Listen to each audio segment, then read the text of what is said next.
meeting, that would be great.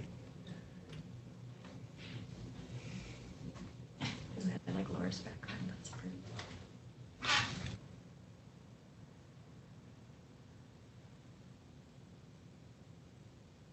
So is there a way to get more gallery photos up? Chris is on.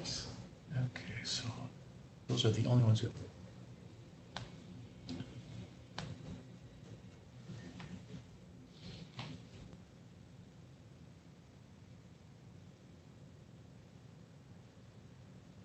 And Arlie, if I can get a quick audio video check from you. Good morning, everybody. Hey, I can hear you. I'm not seeing you. Just a moment. I can see you. Okay. Okay. This is YouTube.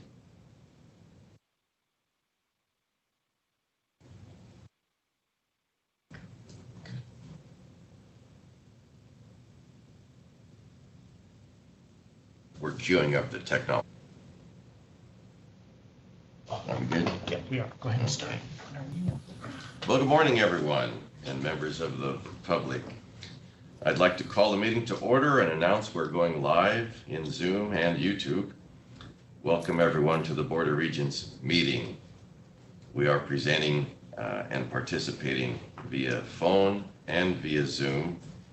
When we do have votes, I may have to do a quirky coordination to get Regent Baszler's vote. He's on an audio link through a cell phone to a staff member via video link. So we'll work on that. And so at this time, I'd like to take the opportunity to welcome once again our newest regent to the board, Regent John Shetler. Regent Shetler is a 1980 WSU graduate and is returning to WSU, this time to serve on the Board of Regents. John was appointed to the board by Governor Jay Inslee on July 1st, 2020. John is an Amazon executive and currently serves as Amazon's Vice President of Global Real Estate and Facilities. He and his team manage millions of square feet in real estate across more than 50 countries, and his knowledge, talent, and passion will be a great asset to the university. So welcome, Regent Shetler. Also joining the board is our new student regent, Arlie Kyanan, appointed by Governor Jay Inslee also on July 1. Regent Kyanan is a fourth-year student at the College of Pharmacy and Pharmaceutical Sciences at the WSU Health Sciences campus in Spokane. So welcome, Regent Kyanan. Also at this meeting, our first regent meeting for our new Executive Vice President and Provost, Dr. Elizabeth Chilton. Dr. Chilton was formerly the Dean of the Harper College of Arts and Sciences at Binghamton University in New York, was recently selected as WSU's Provost and Executive Vice President after a national search. Her official day was August 1st, so welcome, Dr. Chilton. Also, this is the first meeting for our new faculty representative to the board, Dr. Greg Crouch. Dr. Crouch is a clinical professor and associate chair for undergraduate studies in the Department of Chemistry. So Dr. Crouch, thank you for adding your voice to the board. We will have a public comment period during this meeting. The public comment period will be for up to 10 minutes, and each speaker will be allowed 2 minutes. Preference will be given to speakers who are speaking to matters that are or will be before the board in future meetings. Prior to your comments, please state your name, your affiliation, and your subject matter.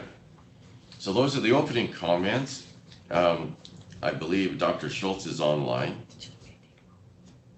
Oh, excuse me, before I go to the president's comments, I'll have the clerk of the board take roll for the record if we could take the regent's roll. Okay. Desiree? Thank you. So I'll just go down the list, and if you could just say aye, that would be great, because we do have some regents tuning into the meeting just via audio. So Regent Baszler, are you on the line? Go ahead, Ted. I can't hear. Say yes, Ted. Yes, yes. Regent, oh, Regent Baszler. Of course, Chair Blankenship. Here. Regent Kyanan. Here. Regent.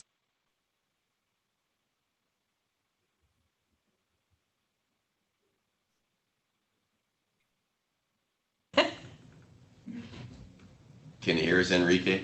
Your audio went dead. I can hear you now. Yes, I'm here. Oh, okay, perfect. Regent Dickinson. Here. Regent Powell. Here. Regent Redmond. Regent Shower. Here. Regent Slutler. Here. Regent Sims. Here. Okay. That concludes. We have a quorum, so thank you very much. Mr. President, if you're ready, could you give us your opening remarks? Yes, and good morning, everybody, and thank you for joining us today. Let me just begin some of my remarks this morning by just acknowledging the outstanding work being done by WSU faculty and staff during this time.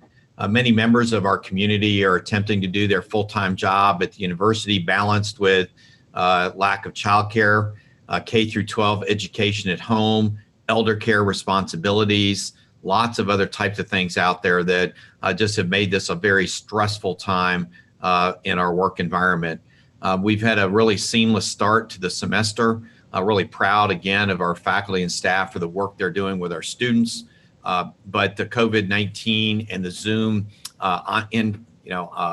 technology-based instruction and things that we're doing are not easier. They're not quicker. They're not faster. And so this means that many of our folks are, despite all the rest of that stuff, working a lot of hours right now.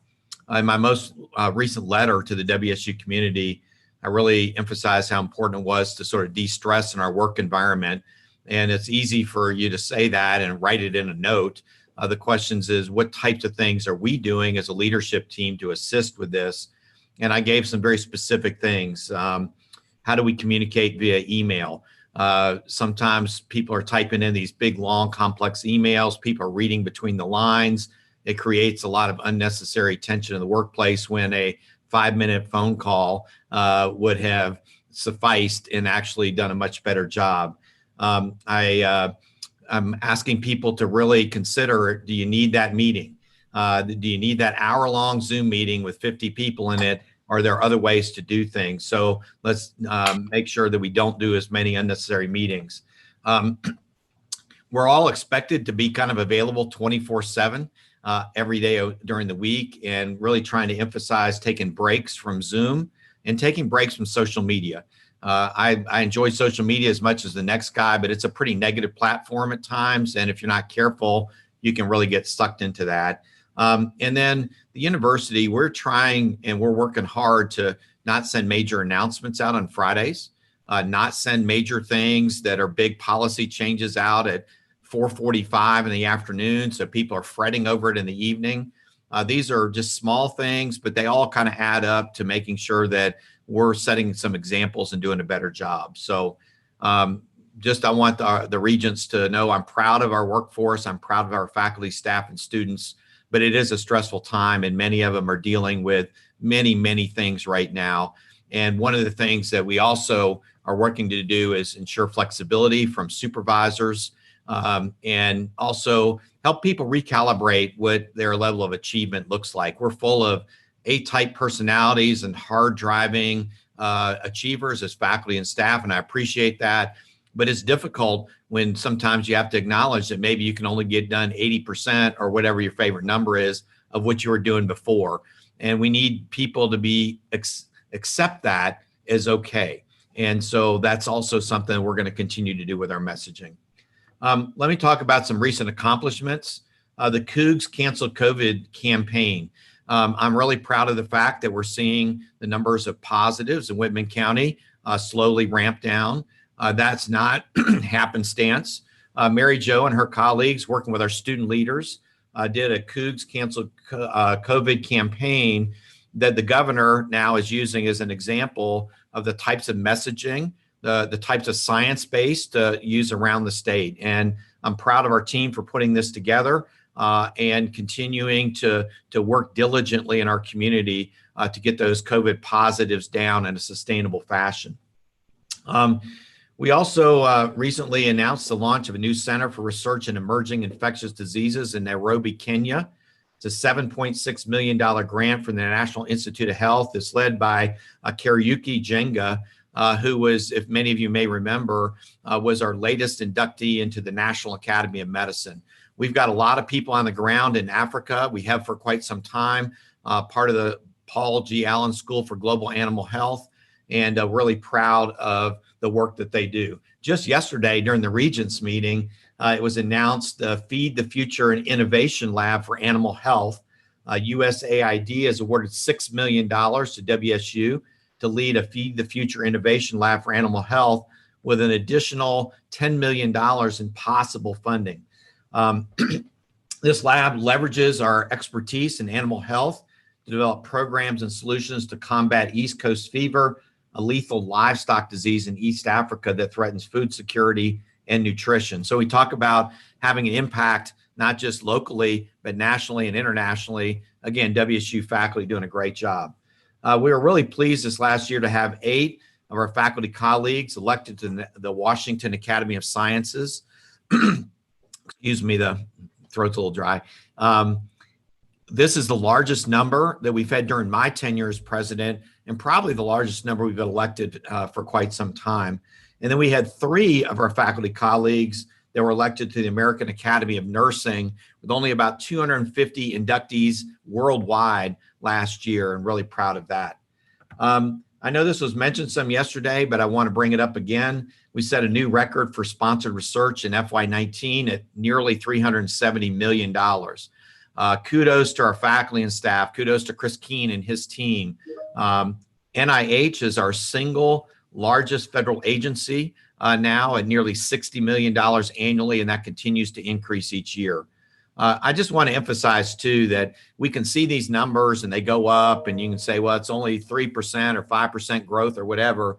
This is just our faculty having better ideas, working hard, and out hustling people at other universities.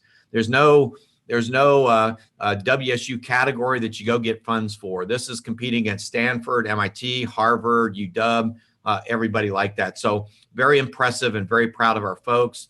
And this is really impressive. If you do it on a per faculty basis, we are higher than Purdue, Texas A&M, and some very larger institutions, which says that we have outstanding people at WSU. In intercollegiate athletics, Pat Chun continues to do an amazing job leading Cougar athletics. For the first time in our history, all WSU athletic teams averaged over a 3.0 GPA in the spring semester of 2020. When Pat was hired, he said, if you take care of things in the classroom, it's going to take care of things on the field. And I think, everybody goes, well, of course you're going to say that. You probably pulled it out of the AD, book on academics. What he's done is he's hired coaches that have also focused on that. And I think this is an amazing achievement. It's something that we should all be proud of.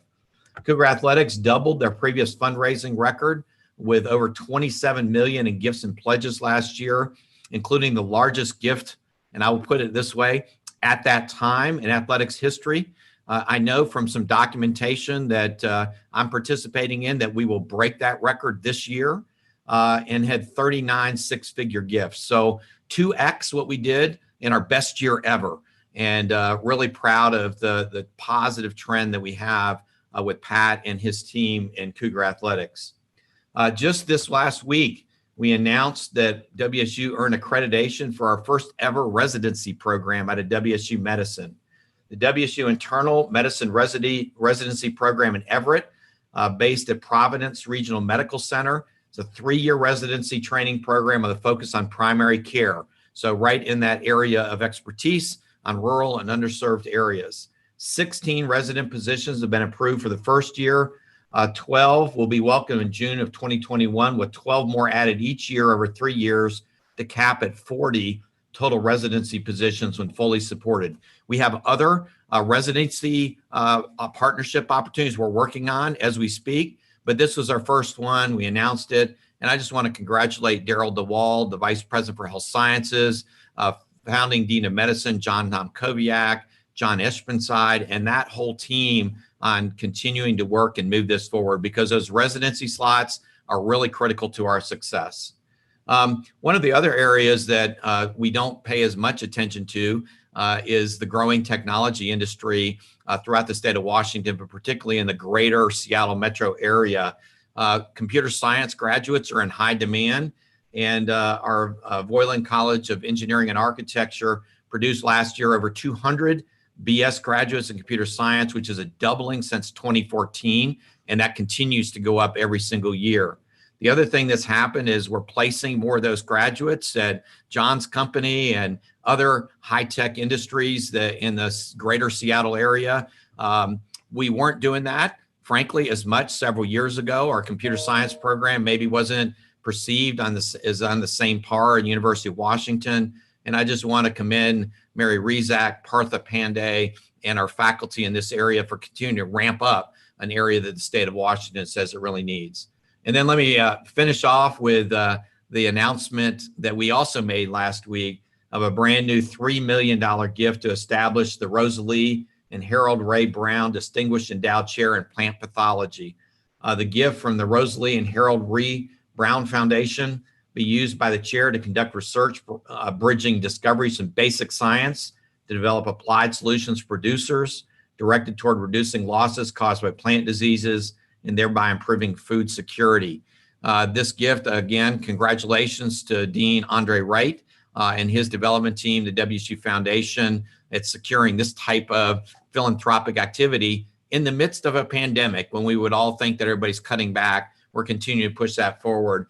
Tim Murray, who's the professor, WSU Extension plant pathologist and chair of the Department of Plant Pathology, is the first recipient of this chair. So, folks, we got other stuff. I could go on another 10 minutes, but I just, as we deal with COVID, we deal with budget challenges, things like that, I just want you to know the university is thriving. We're doing well. We got great people, and we're continuing to look towards our future. So, Mr. Chair, that concludes my report, and we're going to keep doing great things at WSU across the state of Washington.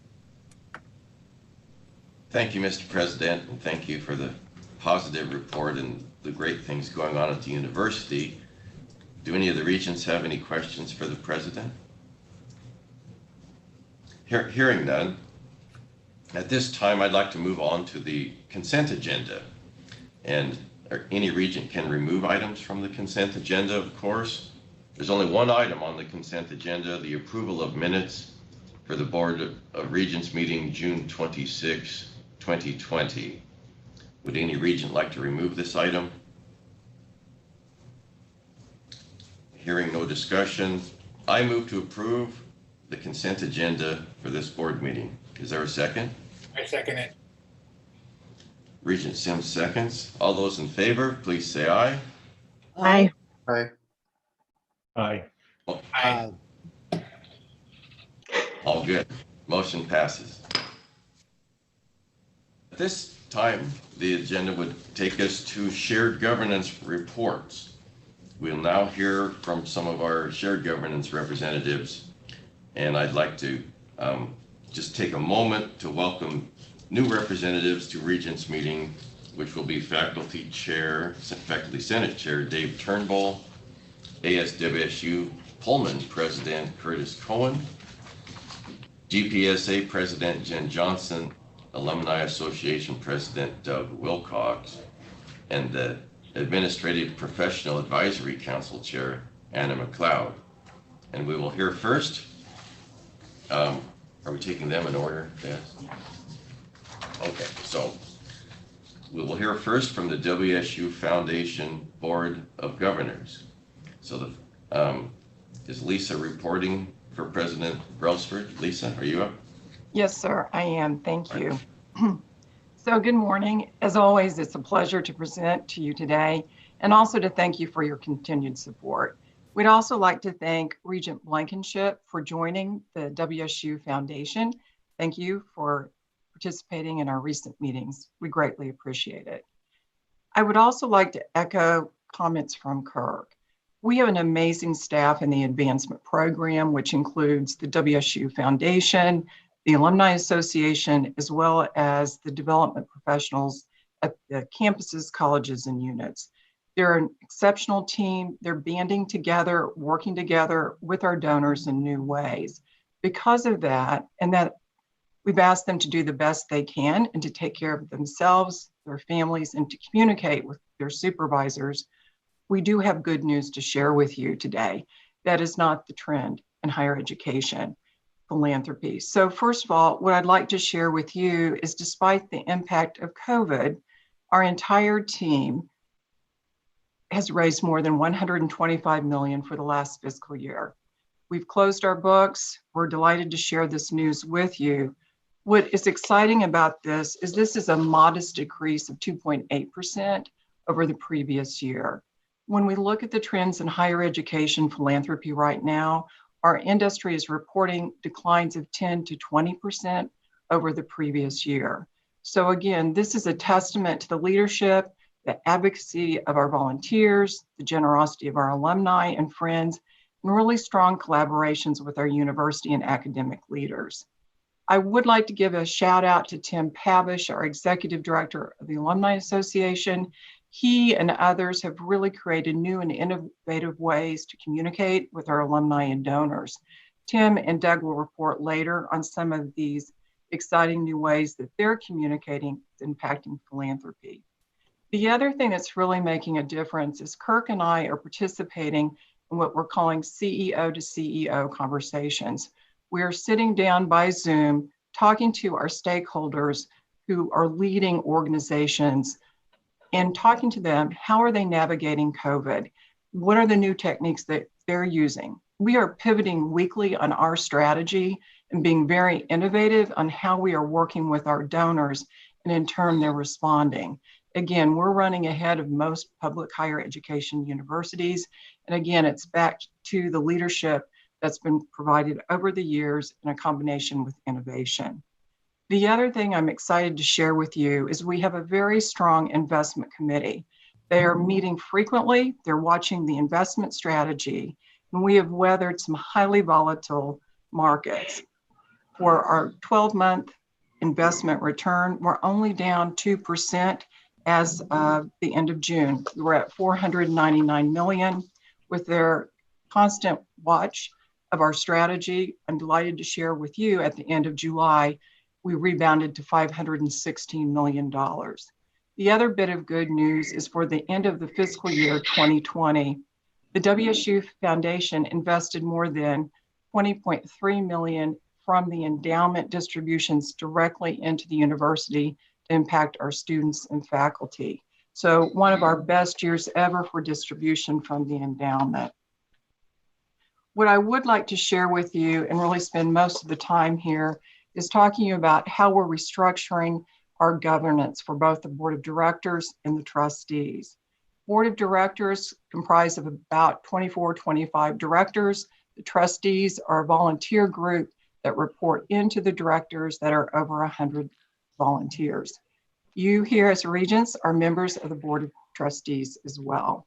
So during the upcoming campaign, we need to mature and transition from really a medium-sized fundraising program to a top-tier fundraising program in higher education. We also project that we will double the endowment from $500 million to approximately $1 billion, and this will be achieved through philanthropic investment from our donors, as well as effective investment strategy. So where we are currently is that there's a lot of work that's been going on. We anticipate that the growth will be significant and will happen rather quickly. We also understand from conversations with our board of directors, it will most likely strain the basic cornerstones of our infrastructure, which is already stressed from the previous campaign.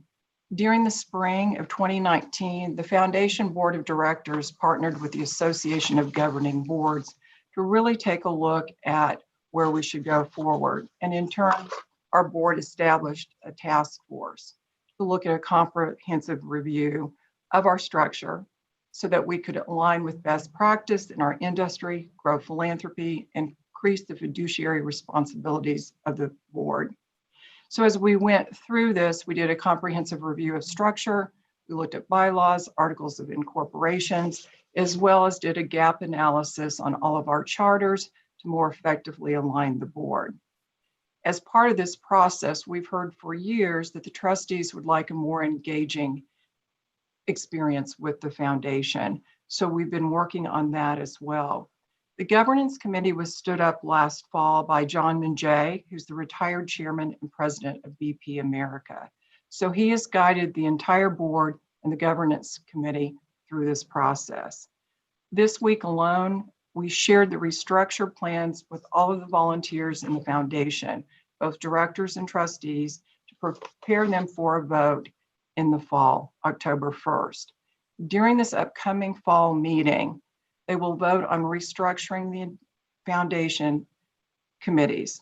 We'll add new committees and we'll remove committees. What we're working towards is moving the fiduciary responsibility to the board of directors and move to best practice by removing fiduciary responsibilities from the trustees. We also put in place a 12-member trustee engagement task force that's been meeting since April, and they're pulling together what are the recommendations to restructure and provide the best possible experience for our trustees to grow philanthropy. So again, there will be a vote on October 1st to approve the restated bylaws, articles of incorporation, and transition to the fiduciary responsibilities from the trustees to the directors. And we will begin changing the role of the trustees to be more in line with their interests and passions and promote philanthropy.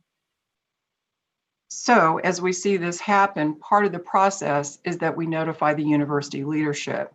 That is why I'm providing this information to you today. And this report will also put it in writing. This is called for within our articles of incorporation. So for some fun news about how we're doing the fall meeting, it'll be all virtual. And for the first time, the WSU Alumni Association Board of Directors, volunteer leaders, the directors and the trustees of the foundation will have one meeting together. It'll be very innovative, very exciting, very different than we've ever done before, highlighting different parts of the campus and really focusing on our academic leadership.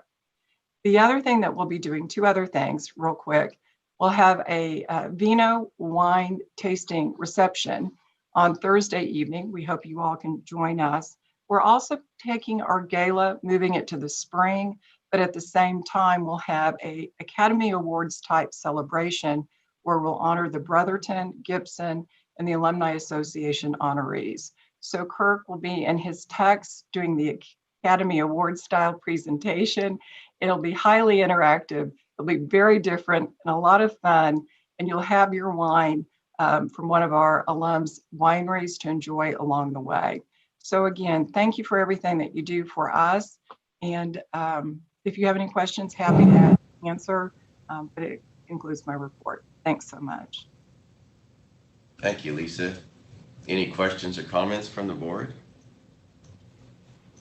Lisa, Thank I you was again. curious, Oh. sorry, Chairman Blankenship, Lisa. I was just curious about some of the reaction to some of the changes that are being made in terms of the structure, if you've gotten any initial response. Yes, we have. We're very pleased. The support from the directors and trustees at the virtual town hall is very positive about the restructure. And so we're pleased with the initial response. It's been a lot of hard work and it's been going on for about 18 months and the volunteers are really leaning in and leading the process. Great, thank you. Well done.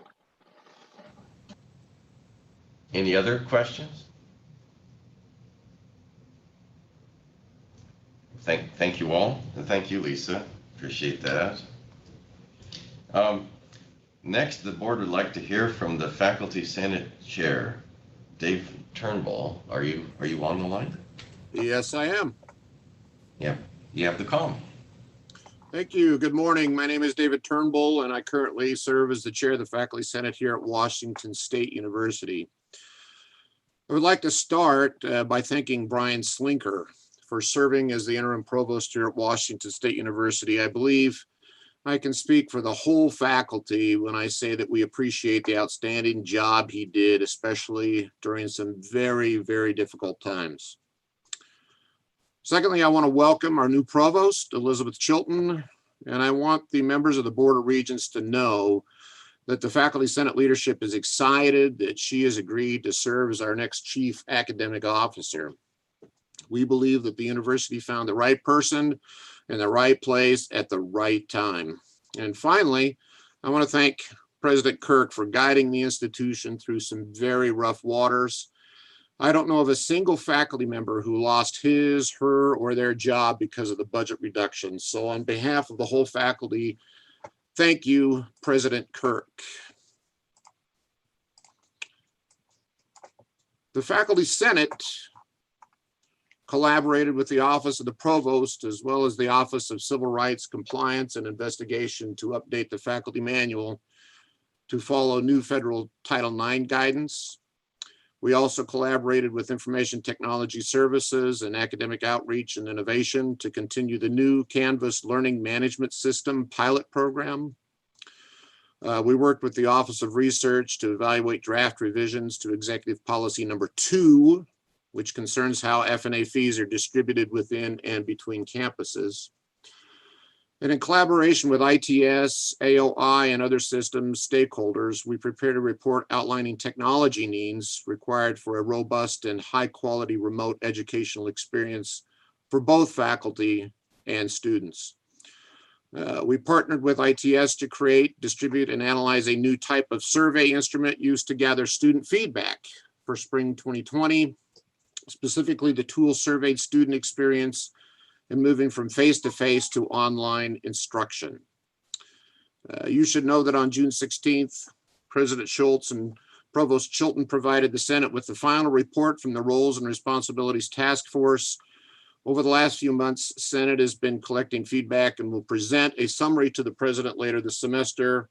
The Faculty Senate stands ready to collaborate with the committee/collaborative matrix structure in helping shape Washington State University's future.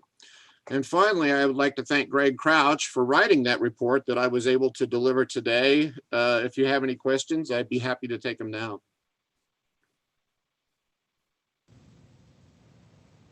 Thank you, Mr. Chair. Any questions for the Faculty Senate? Brett, I have one. Yes. Laura.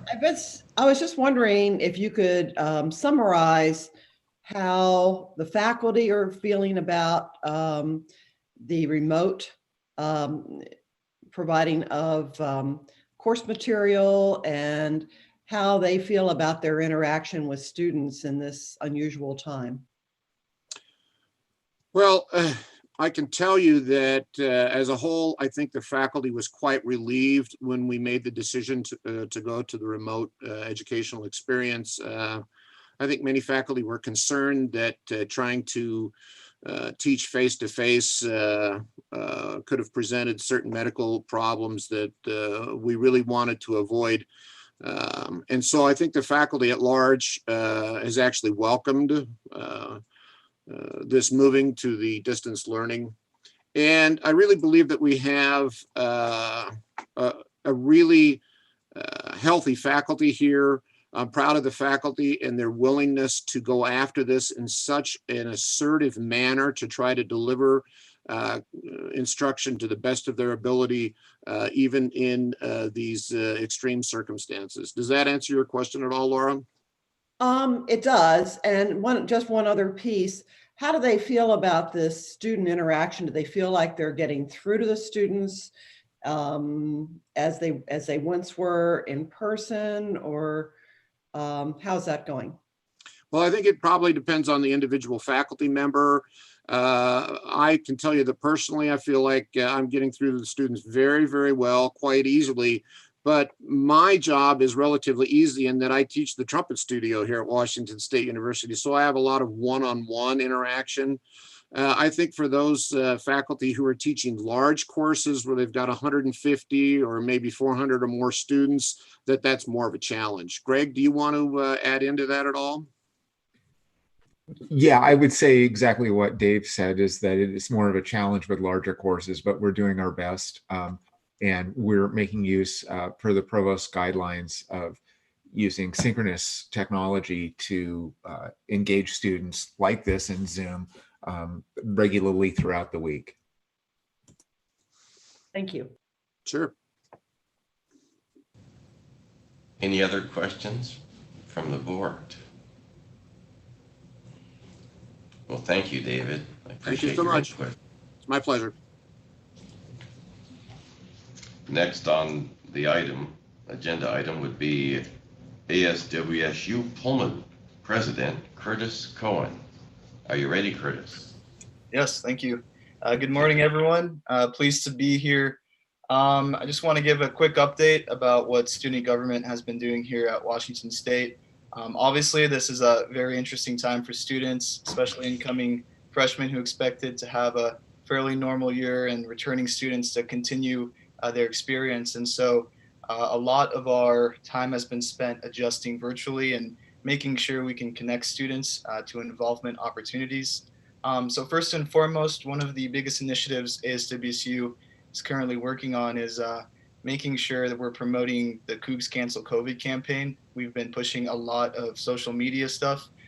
We had a post that I wouldn't say went viral, but it went pretty well. It got around 670 likes, and a lot of students had reshared it on their story. And so that post was a bunch of reasons why we should wear a mask. And some of them were, I wear a mask so I can be back in Martin Stadium.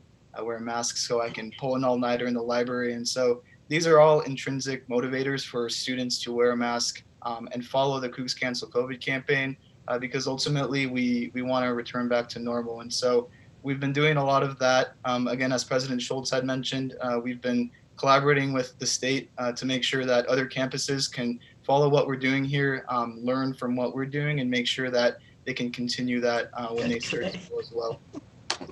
The next thing we've been working on in regard to student mental health, we understand this is a very interesting time, and a lot of students are quarantined, socially isolated.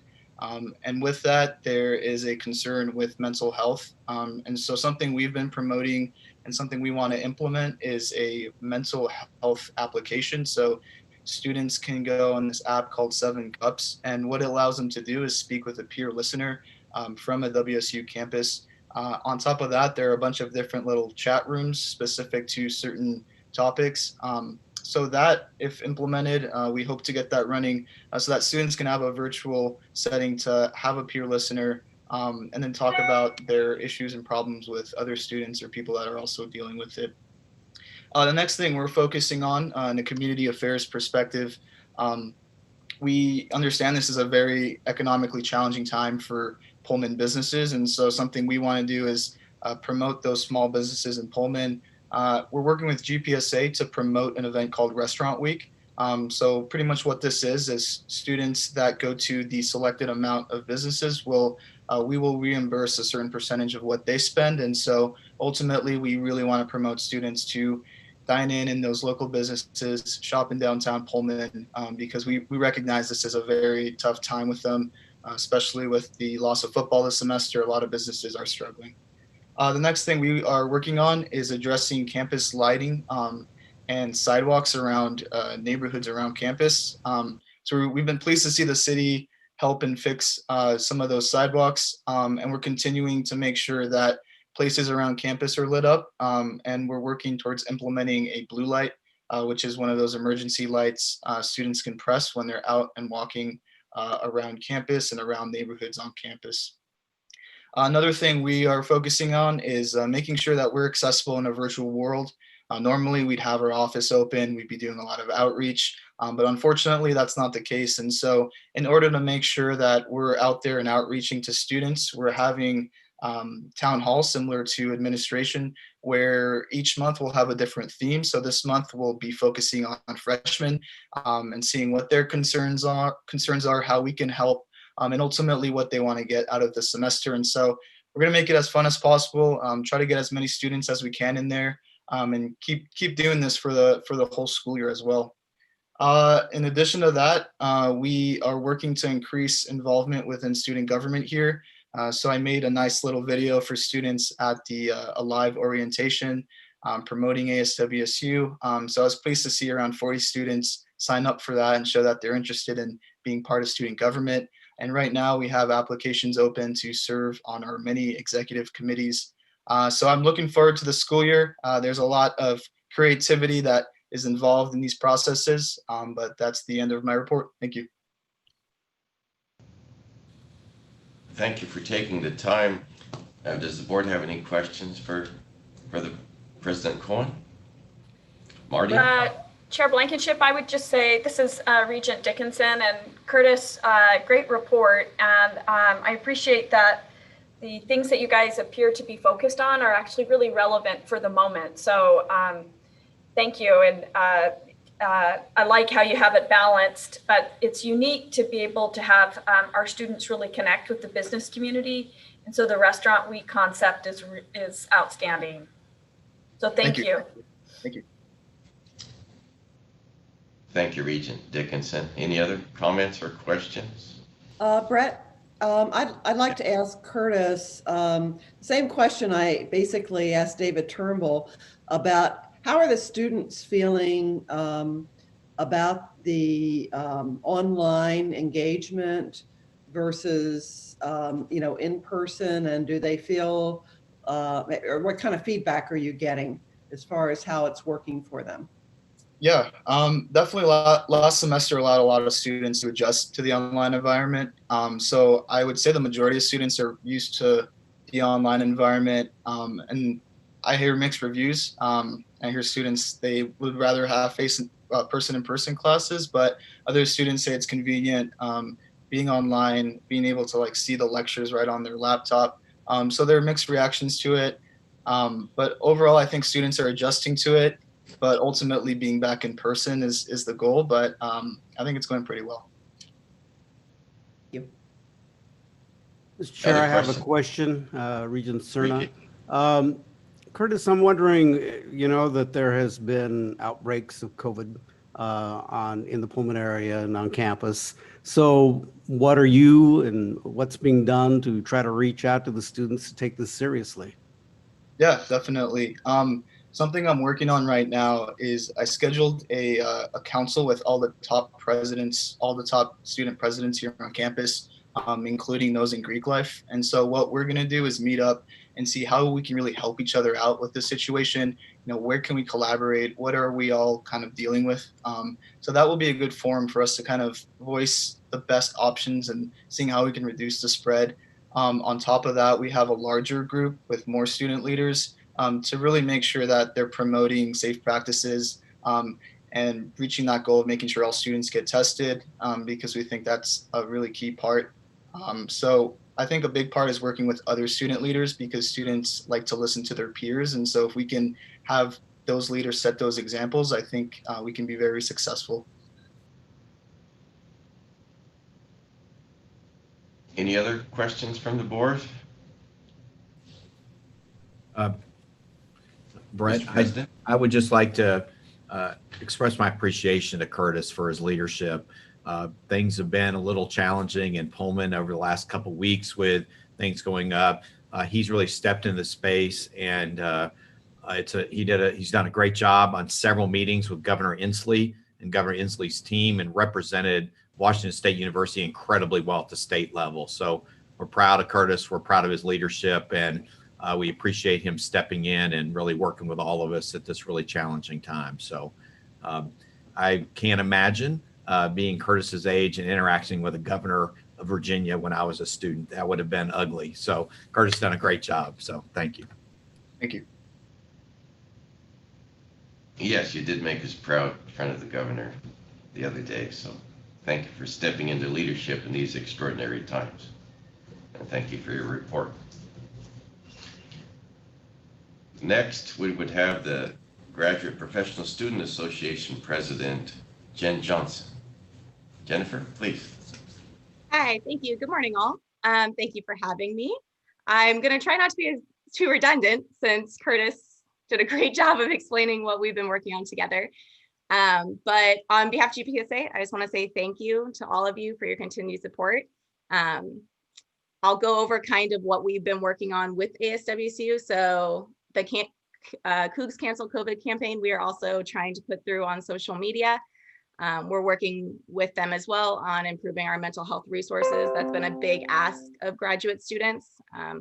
We tend to have a higher percentage of issues and cases with mental health at the graduate student level. So that's one of our focuses for this year. We are really excited about Restaurant Week.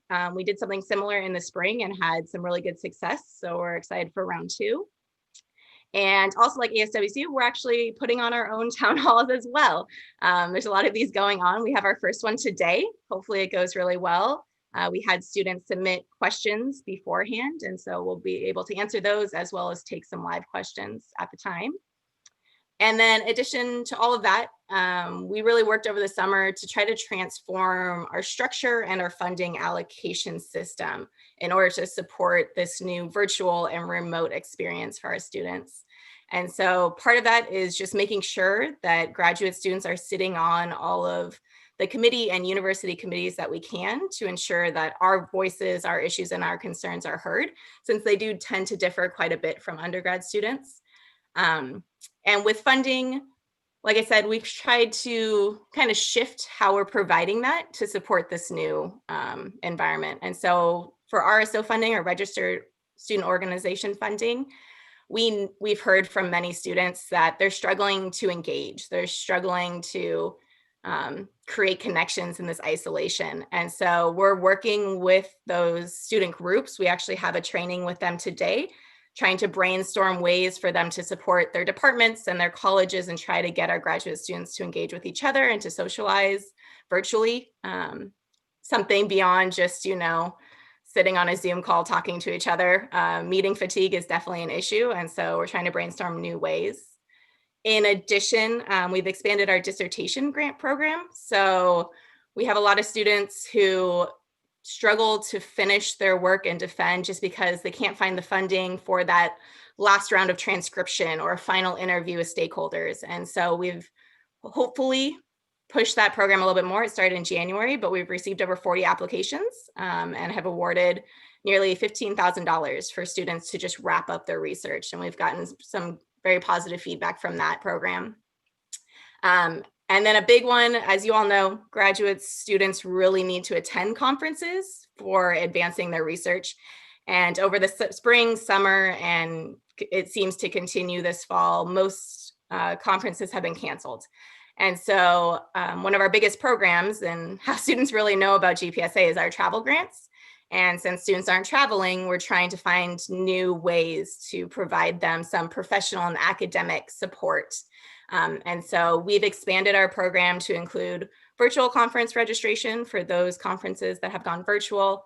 We're looking to provide funding for students who can do online certification programs that might help them in their professional environment. We've also had requests for students who are required to have a second language certification. And so we're looking to provide some funding for those programs as well, and many others. So like Curtis said, we're just trying to support our students as much as we can. And then lastly, one of our big projects for this year is committed to, we want to advocate for our students. And so to that end, we're drafting a graduate student bill of rights to outline the rights and expectations of our students that they can expect in the WSU community. It's broken up into 5 areas of assistantships, stipends, funding, confidentiality, professional development, discrimination, and then academics. We've been in contact with all members of the administration and have received nothing but support throughout it. So we've gotten some really good feedback from President Schultz, from Provost Chilton, from Vice President Mary Jo, and we're really excited to get that moving and get a final draft out soon. And I think with that, I'll wrap up. I just want to say thank you again to everyone, to WSU administration, student affairs, and all their support so far this year. And if there are any questions, I'm happy to answer them. But that concludes my report.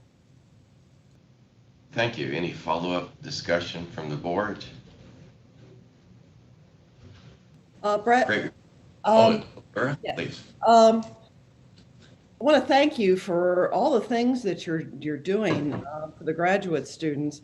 I my daughter just graduated about a year and a half ago, and I can only imagine how difficult it must be. I mean, she was in the biology area, so having the research concerns and the conference concerns. I mean, it's kind of amazing. How are the students? Feeling about this?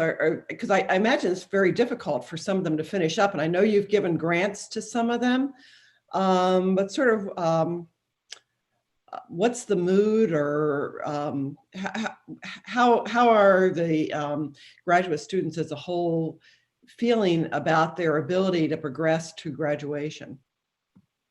Yeah, I can speak to that from what I've heard, and as well personally, this is my last year, fingers crossed, hopefully finishing up and looking to move on. And I can say, with the conferences, it's pretty stressful for most of us. My international conference did go virtual over the summer, and I've attended that 4 or 5 times now, and it just wasn't the same experience. You don't get the networking, especially in your final year, where that's really important to connect with professionals in the field, to get your research really heard, to have those in-depth discussions and make those connections. There's a lot of nervousness that conferences just won't be in person for the foreseeable future, and that really hinders those networking opportunities. And then also the job market has been brought up by quite a few students of, even if we can finish, what does that mean for us, right? And so we have our professional development initiative, which puts on various workshops, provides various services. We actually have an event today that I will be attending. It's called, I'm gonna mess up the title, but pretty much finding a job in the post-pandemic world. And so that hopefully will help some students get some ideas on how can we approach this, what's out there, how do we find jobs? And then with actually defending, I mean, I'm in the middle of writing up my dissertation and trying to meet with all my committee members, do editing, get that feedback that you really like. It's such quick feedback this last year. It's a lot more difficult over the virtual environment. And so I have an amazing committee. They've been able to meet with me as much as I need, but it does pose a new challenge as well. So this is, I think, where that extra funding, that mental health and improving those services is just so much more important.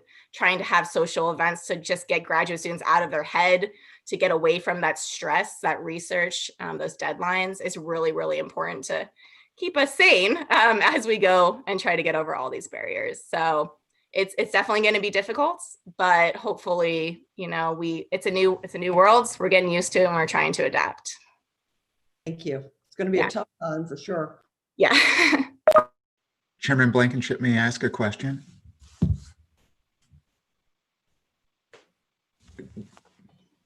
Jennifer, can you hear me? I can. You're good. Sorry. Hit the wrong button. So I completely agree. We have this big disconnect between our students who are going to be graduating this year and entering the workforce or postdoctoral experiences or what have you.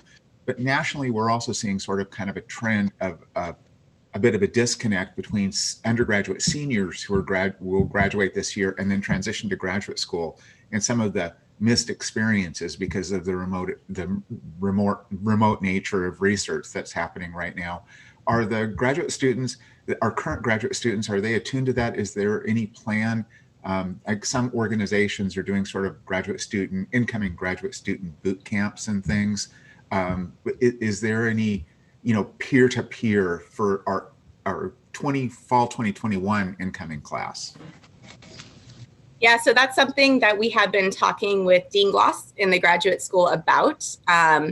Luckily, this semester, there wasn't much decrease in enrollment, but just with what we see happening and the stress that comes along with it and trying to apply to graduate school while all this is going on is obviously going to be an issue. So we're working to develop some kind of mentorship program.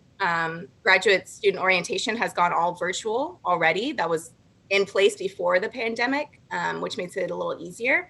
But we're trying to figure out, okay, how can we back that up to the spring and over the summer to reach those students and try to help them with that transition. So we are talking about it. I do know that there are departments, like individual departments, that already have some sort of mentorship program. I I'm in the School of the Environment, and we do have, I've worked with various undergrads who are looking to come to graduate school at WSU, which has been really great. But I think it's more important now, and hopefully we can expand that to a full university program rather than individual departments. Thank you. Any other questions?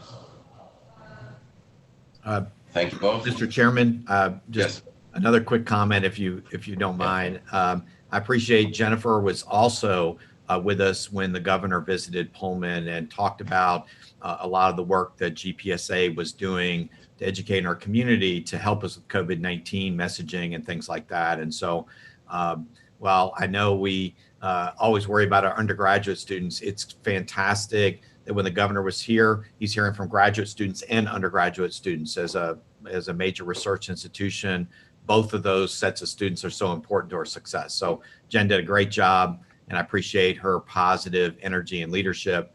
Having a son currently pursuing a PhD elsewhere, I know Chancellor DeWald also has a daughter pursuing a PhD elsewhere. I can attest as a parent to the stresses that a lot of graduate students are going through, trying to get research done, trying to get proposals written, and trying to do it all from home, especially if they've got, sort of interactive experiences they need to be doing. And I think the work that GPSA is doing to get our students out and interacting is really, really important. So thank you, Jen, for your leadership and representing us so well. Thank you, President Schultz. Well done. Thank you, Jennifer. Next would be the Administrative Professional Advisory Council, the chair, Anna McLeod. Hi, good morning. Thank you for the time. I'm Anna McLeod. I'm the Associate Director of Student Affairs on the Everett campus and APAC chair for this year. I just want to start out by saying thank you for the continued support through these different and challenging times for all WSU staff, faculty, and students. This year at APAC, we're really excited. Our executive leadership team members represent campuses and locations outside of Pullman for the first time ever. So it really shows to the work that we've done to include APs across the WSU system in the work that APAC does. It is one of our goals this year to encourage the involvement of AP employees across the system. And due to the remote nature of what we're currently dealing with, it kind of levels the playing fields for APs and is actually leading to an increased engagement in APAC programming. Our meeting just a week ago, we had about 30 guests attend, which is the highest I've seen in attendance at an APAC meeting outside of our award meeting in the spring. Some of the things we're working on this year, we are going to continue our professional development offerings in a remote fashion. We're excited to partner with the Carson College of Business this October to bring Jan Hargrave virtually to present on nonverbal communication that creates trust and emotional well-being during virtual conversations in social distancing conditions. It is a really timely topic, and our committee worked hard to make sure we had something relevant for staff to attend. We're planning to increase our professional development offerings throughout the year to help develop the AP community. And we'll be looking for presenters within the WSU community to present on topics such as project management, grant writing, and much more. In addition to our professional development initiatives, we will also be rewriting our strategic plan for APAC. Our current plan is outdated by about 5 years. So the goals and initiatives don't really align with what we're working on. So we have a work group committee that is going to be working on a strategic plan, and we're hoping to have that ready by the end of the year. A few other things we're doing at our retreat this summer, the council determined that we really need to look at our diversity, equity, and inclusion initiatives within APAC.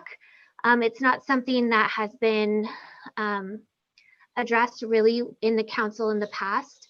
And we feel that the diversity and inclusion of AP employees throughout the system is lacking within APAC. So we're looking at different ways to diversify and improve our equity and inclusion.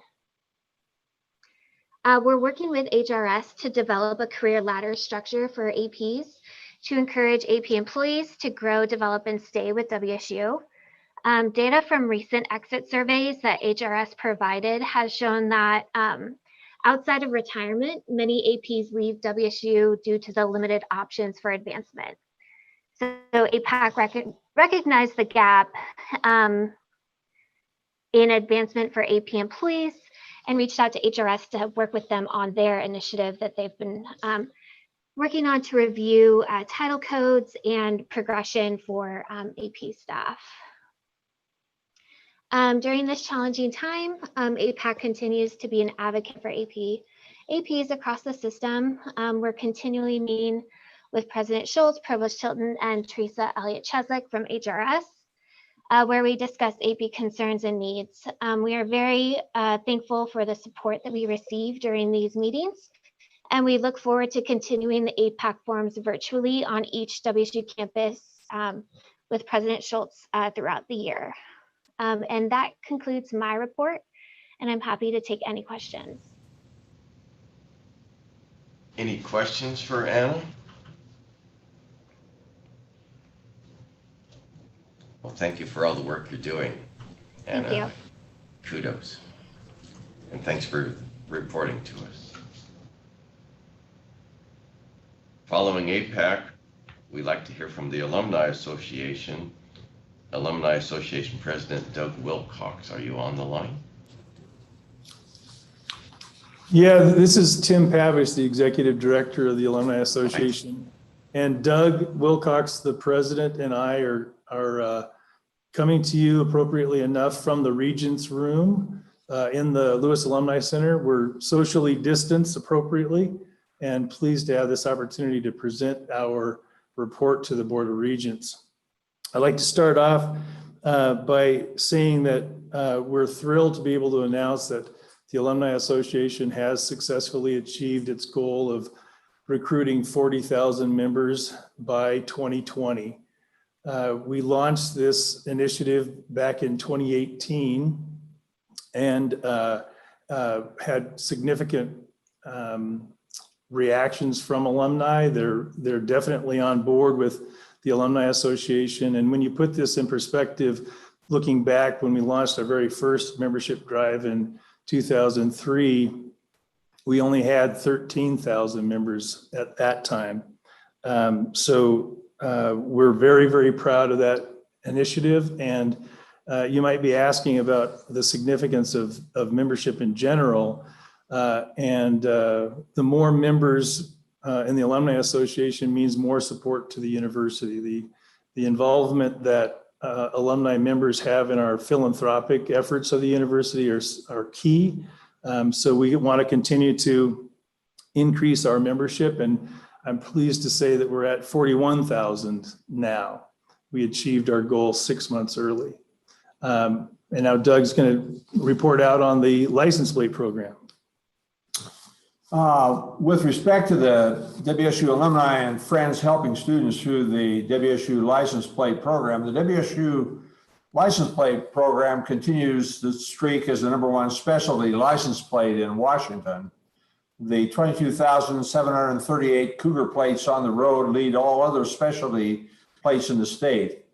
The license plate program generated over $673,000 in 2019 and 20. The highest annual total achieved by any specialty plate ever. 100% of the funds go to scholarships across the WSU system.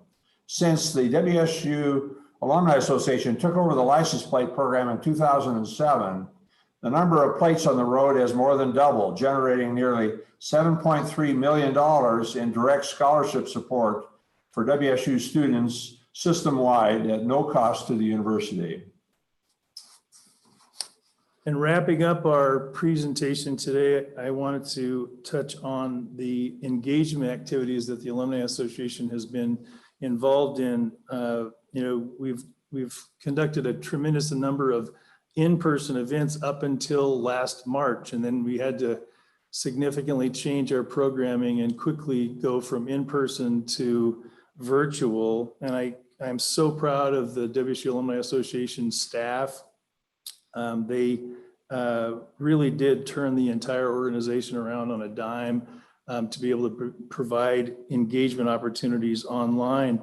And our focus has been kind of in three areas: career help and networking for alumni, lifelong learning. And then we think that during this stress-filled time, that alumni also need a little distraction from time to time and need to have some fun. So we're providing those kinds of opportunities.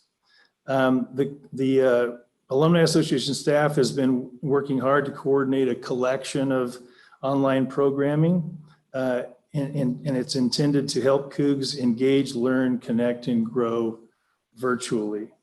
I want to shout out to Dave Soleil and the Global Campus. They've been tremendous partners with us to help us provide this kind of programming. We've leveraged across the WSU system content that we've been able to provide to alumni. So we're very, very grateful to the entire system and the help that they've provided us and in our efforts to engage more alumni.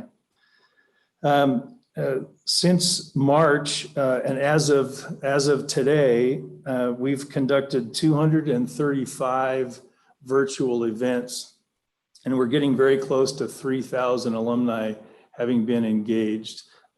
It's a significant increase from our in-person events from a year ago, so we're very proud of that. As Lisa Calvert had mentioned earlier, we've worked on some innovative programming to meet people kind of where their demand is. And one of the most popular of our online programming is our new online book club. We're calling it Well-Read Cougs.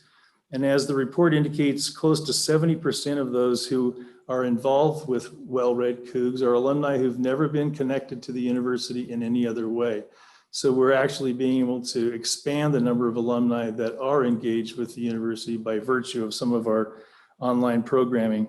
I mentioned the fun aspect of our virtual activities, and we've been able to do some virtual wine tastings. As a matter of fact, we had a wine tasting last night with the winemaker from Clearwater Canyon Cellars. Clearwater Canyon, by the way, is a Cougar winery. And Coco, who is the winemaker there, she announced that they've just recently been recognized as the Pacific Northwest Winery of the Year. So we're featuring some really high quality wineries and featuring the great Cougs that run them. The career work that we're doing, a couple of the workshops, one of which was entitled How to Get Clarity and Get Ahead in Your Career, and another one is Turning Adversity into Opportunity. We know that a lot of alumni are facing some challenging times with their careers, and we want to be able to provide them with assistance as best we can. Some of you have attended the in-person Feast of the Arts dinners that we've traditionally offered in the fall. This year, obviously, we can't do that, but we are going to be offering something called Feast at Home. Chef Jamie and I will be hosting these events featuring Cougar wineries and students in the Hospitality Business Management program. We've got, I think, 5 of them scheduled between October through the first part of December. And they will be all virtual. And we're going to be encouraging people to join us and cook their own meal to enjoy with the wine that we're supplying them through our wine partners. And that concludes our report. If there's any questions, we'll stand ready to answer them.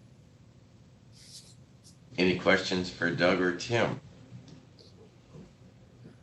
Well, thank you both for joining us. Thank you. At this time, yeah, thanks so much.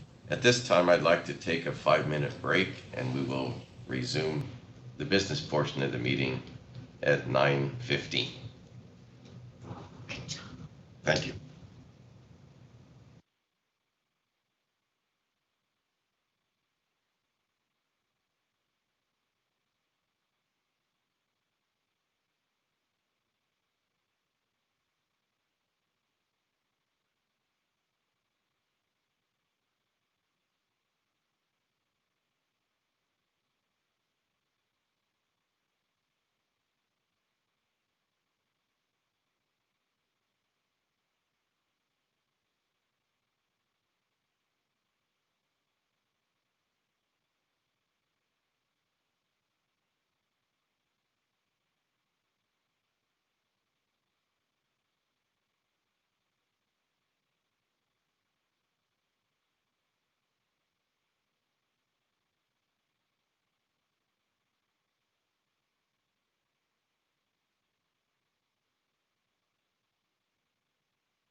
Can we get the gallery?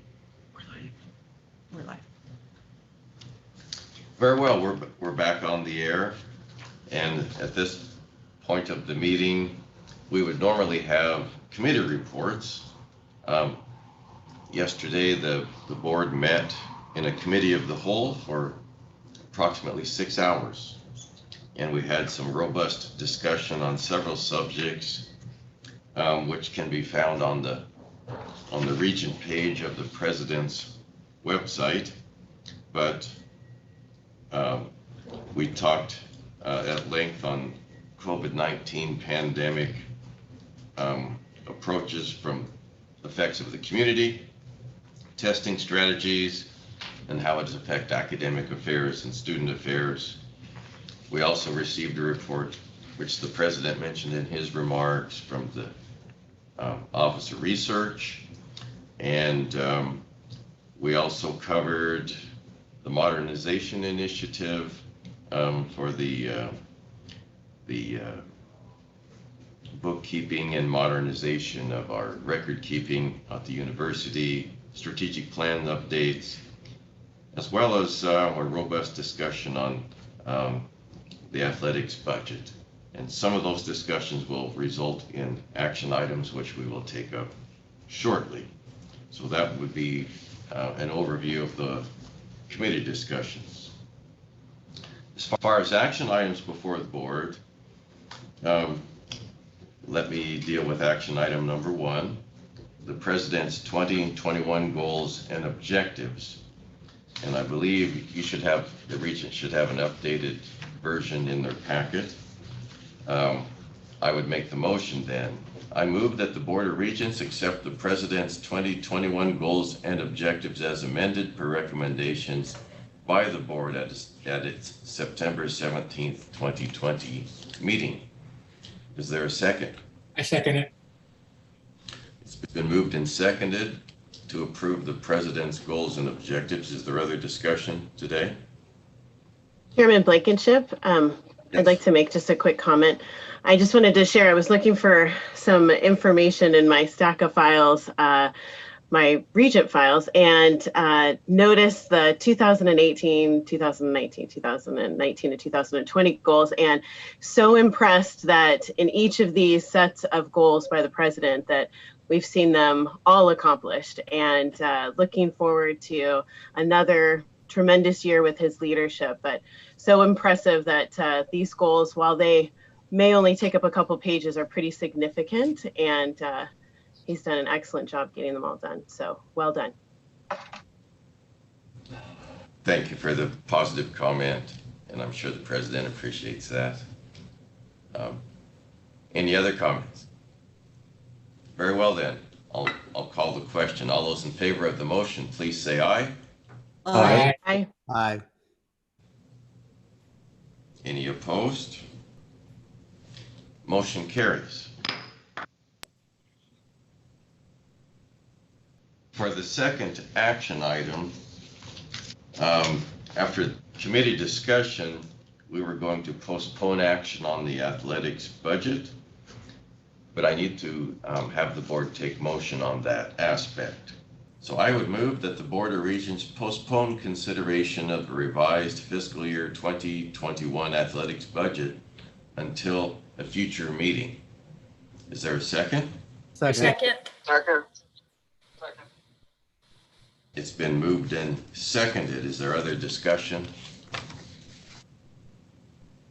Hearing none, I will call the question. I move that the Board of Regents postpone consideration of the revised 2021 athletics budget until a future meeting. All those in favor, please say aye. Aye. Aye. Aye. Any opposed? Motion carries.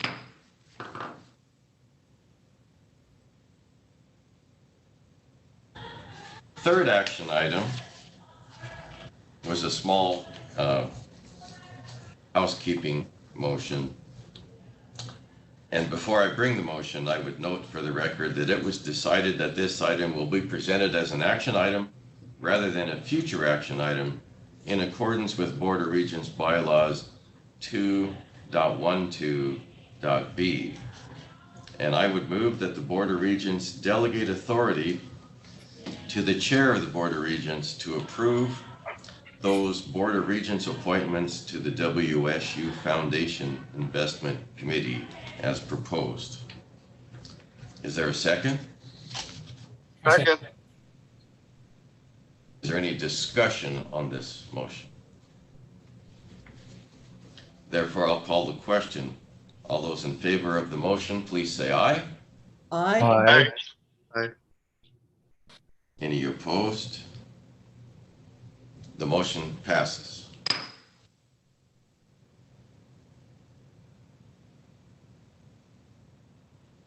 Also, an action item being brought as an addendum to the agenda and as an action item rather than a future action item in accordance with Board of Regents bylaws 2.5.12. This is long. Bear with the legal speak while I read it. I move that the Board of Regents adopts resolution number 200918-630 and approves a general revenue obligations resolution to authorize the issuance and sale of taxable revenue and refunding bonds or other obligations in one or more series in an aggregate principal amount expected to be no greater than $30 million, the proceeds of which will be used to realize cash flow savings to the university in fiscal year 2021. With no increase in current annual debt services payments on total university debt, and having a final maturity not to exceed 10 years, and a maximum interest rate not to exceed 4%, and delegate authority to the president or his designee to sell bonds or other obligations, including the authority to determine the final issue size, manner of sale, amount of capitalized interest, maturity schedule, redemption provisions, and timing of sale. The results of the transaction will be reported back to the Board of Regents via information item after completion of the transaction, including the university's short and longer term plans for the use of those proceeds. Is there a second to the motion? I second it. Second. It's been moved and seconded. Is there a further discussion on the motion? Mr. Chairman, I just would Yes. like to acknowledge the great work that Stacy and her team did putting all this together on a fairly short period of time.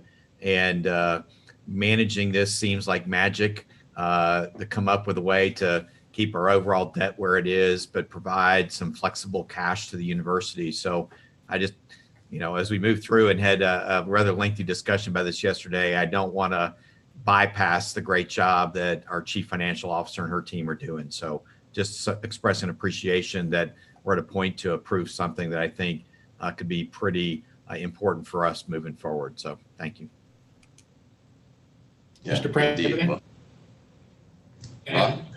your staff it was a really well-written document. I couldn't think of anything you did not cover in it. It was really well done. So kudos to them. That's really important to have a comprehensive and accurate and precise document in this day and age. Kudos to them.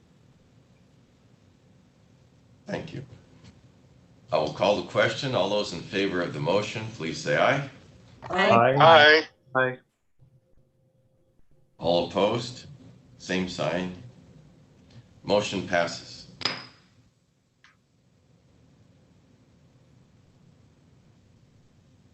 Other business before the board. The board met in executive session yesterday to discuss with legal counsel litigation or potential litigation in which the university is or could be a party. And as a result of those discussions, I would submit the following for the board to consider. I move that the Board of Regents adopt Resolution 200918-629 and approve the settlement of tort claim number 36570339 in the amount of $3 million, which will be covered by the university's state insurer and delegate authority to the president or designee to take steps needed to finalize the settlement agreement. Is there a second? I second. Moved and seconded. Is there further discussion on the resolution? Hearing none, I'll call the question. All those in favor of the motion, please say aye. Aye. And opposed, same sign. The motion carries.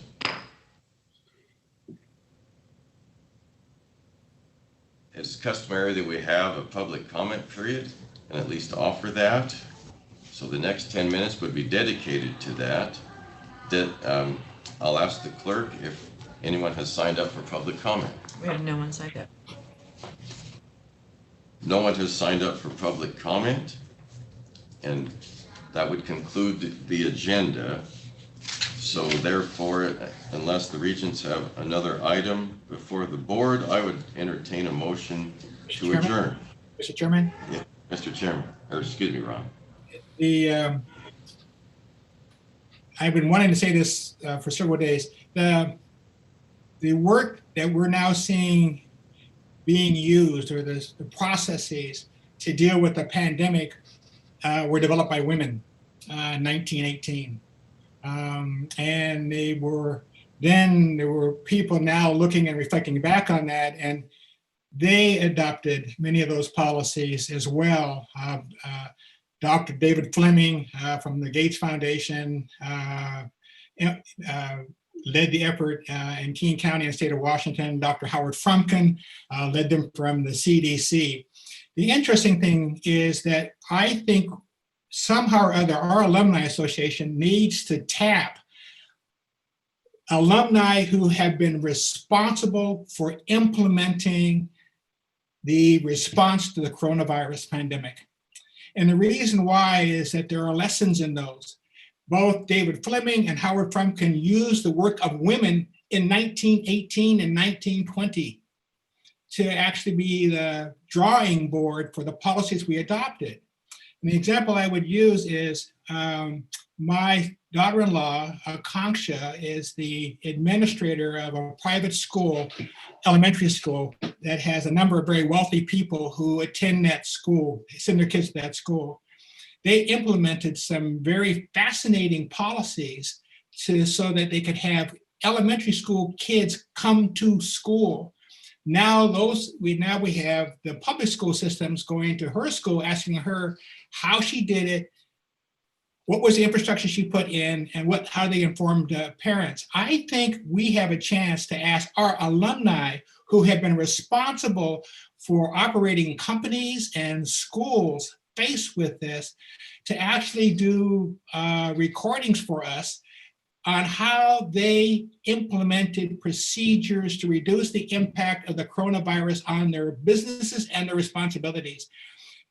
You may say, well, why would we do that? Because that's what we did. We stole from the diaries of women of 1918 for policies that you now see in place today. I think, would be unusual if we all of a sudden solicited our own alumni and said, we need a library of best practices for the next pandemic, and there will be one. And if they were available and used, I think that would put us a notch above all the other universities who are not doing it today. So I just hope that maybe the Alumni Association would consider sending out invites to their alumni so that we could solicit their expertise and their experience and put those in a manual, making it available to others, saying, here's what our WSU alumni did to make sure that they could continue to operate schools or their businesses without putting their own employees in danger or their customers in danger. I think it would be really valuable because right now people are not being precise in what they do. And so often we're saying, no, don't do that. But I think we could be the how to do school. Our alumni could do that. That's just my speech for the day. We got a lot of talent. We should grab those alumni and use them. We educated them. Just go use them. Ron, thank you. I had a list of, I think, 8 items yesterday. I now have a 9th. So we will respond to that. So thank you for your suggestion. Any other comments then? Thank you, Ron. Enrique? did I you just want- want to say, Ron, you need to work on your passion, but good job. All right. I'm trying to keep up with you, Enrique. Yeah, no, I can't. Yeah, no. You got me beat. I only have one last thing for everybody, and that's this. When you get your. Oh, I like that. Oh, here we go. Well done. All right. So I would entertain a motion to adjourn then, if someone would so move. Thank you. Is there a second? Second. Therefore, all those in favor of adjourning, please say aye. Aye. We stand adjourned. Thank you very much. We'll be in touch when we're ready to take on the athletic budget. All right. Go Cougs. Thank you. Go Cougs. Go Cougs. Have a good weekend, everybody. Thank you.